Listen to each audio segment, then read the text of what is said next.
Yeah. Soulful, inspiration, soulful, inspiration, a little education, soulful, inspiration, soulful, inspiration, a little education. You love. Uninspired and tired is a bad combination, and I'm sad to say that's a dark situation, but I'm thinking of you, so I'm glad to say I wrote a letter on behalf of how I feel today. 7 a.m. in the morning, ain't been to sleep. It's been a night type long and a rough type week. I'm meditating my life on the whole, pondering the where, when, how, ifs I can gain control. It's like a spin of the wheel or a roll of the die. They say that you can be a winner at the game of life, but I know the house don't play to lose, so you better know the math, how to make the move. See, I'm a student of the study, how to proper pursue a blunt portion of the profits produced, paying my dues, so I follow the lolly and avoid the fools. But this is trial by fire, so you must stay cool. One rule: envy is a powerful tool. Spine all times, everything you do. That way, when the Indians get act cool, you can crack those crabs and continue to move. You know, 7 a.m. in the morning, I'm open up. Long night, ain't been to sleep. I grab my pencil and pad, I'm open. I hope you feel me. Remember back to the slenderest times when we pinched for the pretty penny nickel a dime. Before the world seemed crooked and the gutter was fine. When it was good hood living and a peace of mind. Now that's over. Life will make a grown man sober, head aching, hanging over, feeling funny inside. We never knew the world worked on a bogus design to keep a brother buried deep, broken down and blind. Better still, man, it's ill when you look to find there's a chance to advance, most heads deny. Like a dream and a slice of the proverbial pie. We will remain to reside in the ghetto of pride. Ignorance is pure bliss and these days provide plenty of it to keep a poor man pacified. I try to put him on the business of knowledge applied, but that's a pickle of a deal that's sour inside. But 7 a.m. in the morning, I'm open up.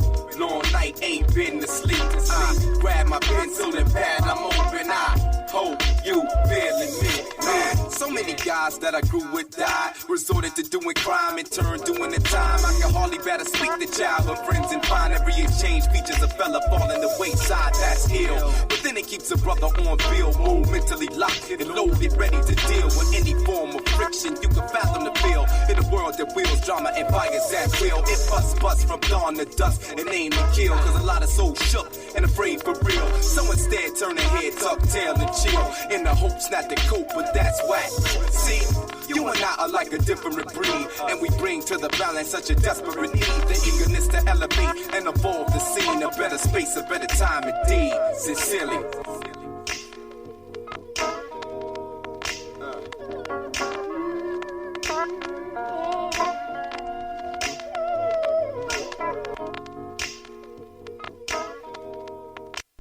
It was the voice of a courageous explorer, a man dedicated to the pursuit of man's knowledge and the expansion of his horizons. Good morning. Here is Nathan Ivey.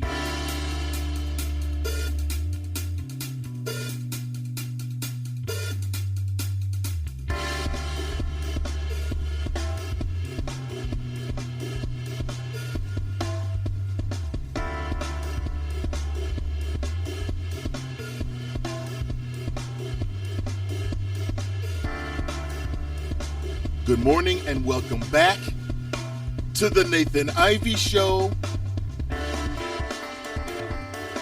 your morning destination for interesting conversation. Welcome back to the program, family. Bright and early, just the way we should be. Up early, top of the morning to you. Currently 7:10 a.m. this morning.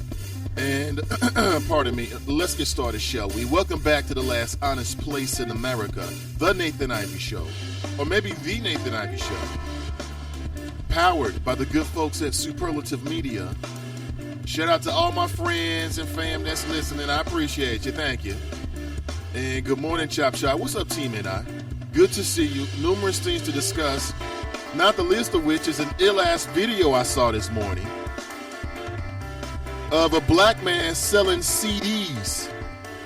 That was his crime. He was selling bootleg, I was going to say black market, but bootleg CDs, right? Cheap CDs and DVDs and movies and things like that. Isn't that illegal? That's illegal. Crackdown. Copyright infringement, piracy. Hashtag go to jail. But an altercation ensued, and guess what happened? The black man ended up dead. And fortunately, the initial part of the altercation that led up to the shots being fired was caught on video. Shout out to those good folks this morning, man, that do that good work. I would 100% support a candidate that supported the idea that U.S. citizens, it is their right, man, damn it, it's your duty, that if you see officers involved with some kind of interaction, that you can videotape them on any device that you are carrying. Any device. And that's just a part of checks and balances. And for any officer who doesn't like it, tell them to come see me. Okay, I know John, he's a part of Chop Shop, whatever. It doesn't matter. They are all wrong on this one. You got the right to just say, listen, I'm going to take a video of this. I'm going to record this. And see, cops don't like it because of the implication. The implication is that these cops are about to do something wrong. You know what I'm saying? Like, if you're a police officer and here you are, you're starting, just having a conversation with somebody, maybe it's getting heated, and you see people standing around and they're videotaping you, well, the implication is that you, the officer, might do something wrong. And this goes back to law enforcement. I mean, these law enforcement, oh my God, there is just babies whining. They do a very important job. But those members of law enforcement that choose to try to shout down Black Lives Matter, it's a waste of time. You're not going to change my opinion. And the people that you are trying to appeal to, you're not really going to change their opinion at all. You're just kind of reinforcing it. Get over it. Work with the community. Good morning. Welcome back again. Currently 7:13 a.m. If you're listening for the first time, let me give you the rundown. My name is Nathan Ivey. I spent many years doing talk radio in the city of Cincinnati, and then I got fired. So I decided, you know what? Let me go on the internet. Let me go on the internet and see what's up here. I've always wanted to, and now we're actually doing it. And we've been doing the show past 100 shows. I've learned so much and made a lot of good connections. Fortunately, I've been able to connect with some folks that enjoy what I do, and I really appreciate you. I really do. Team NI. And if you like to interact, several means. One is, and most primarily, is you can send us a chat. You can also interact with the other folks. And we've dubbed it the Chop Shop because we chop it up each morning. But good to have you wherever you may be. I know with the Spreaker Network, we are global, as is anything on the internet. But as I'm getting more knowledge about how their network actually works and how vast it is, I'm very pleased at the growth that this show has been making. Again, it's all because of you. I appreciate you, and welcome back to the show. My favorite part of the show, the opening, the greeting. And I got to say props to those that support me. I got to start this morning with Tonika. She writes, good morning, hashtag Team NI. Thank you, Tonika. Welcome back to the program, and good morning to you. What's up, Big Ed? Holding me down, he writes, good morning. And then Mike Will. What's up, Mike? Good morning, he writes. Glad to have you. Numerous things to discuss. And listen, you might even hear me tapping on the computer because I can do that. And that's what you may not really understand, whether it's internet or commercial radio. Typically, the host, in some cases, is doing more than one thing.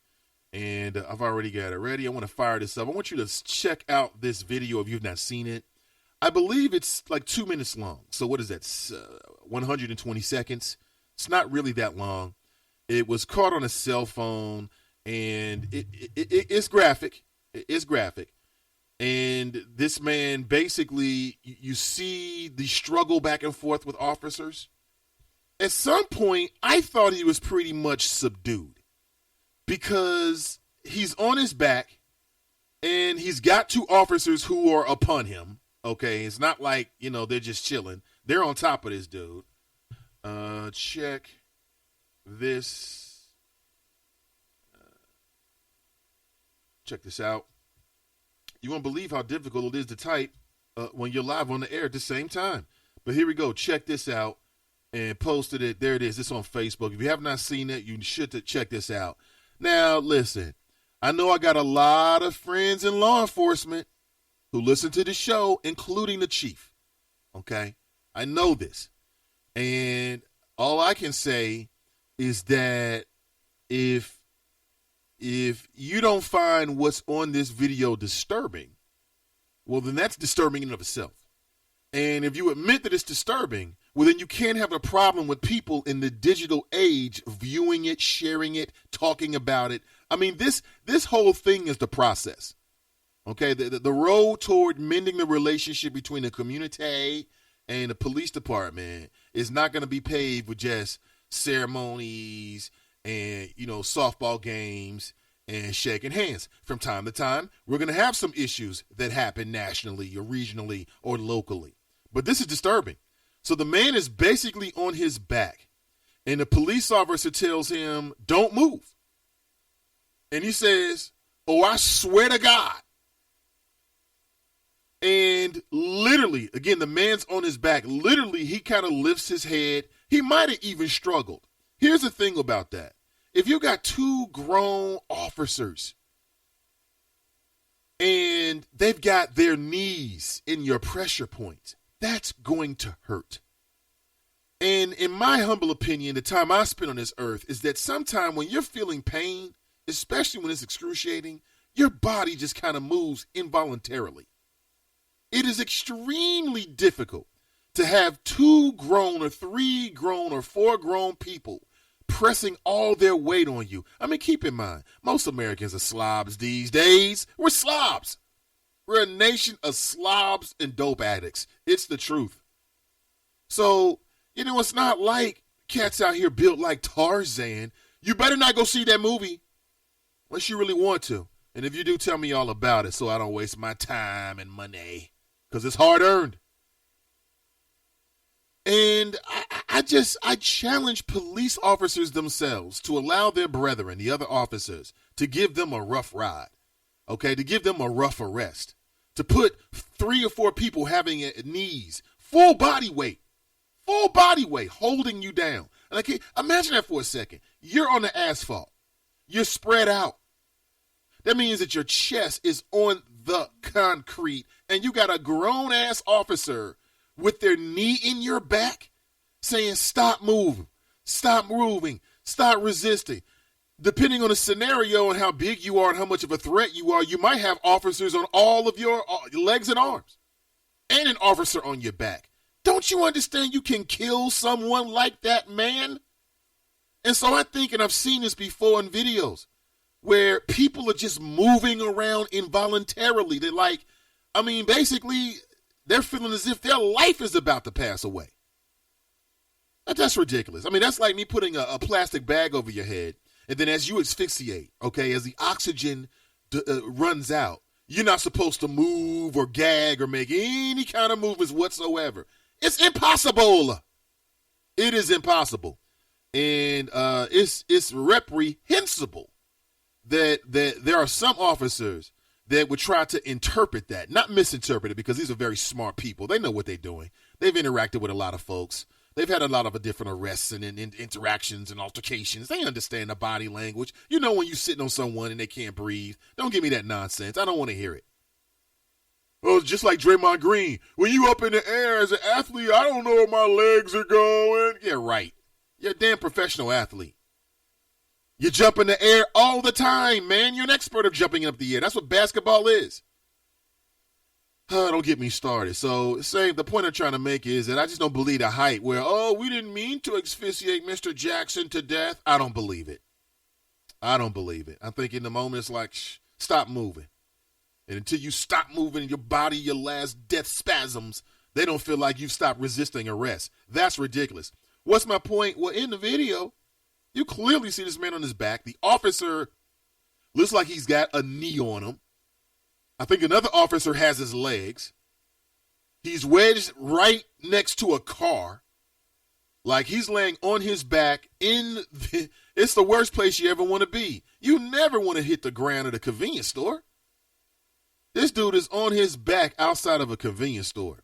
And if he's selling CDs outside a convenience store, it's probably one of those convenience stores, right? Where you're like, damn, they probably doing dope deals over here. Where you walk in and the dude has 2 tables full of CDs and bootleg movies.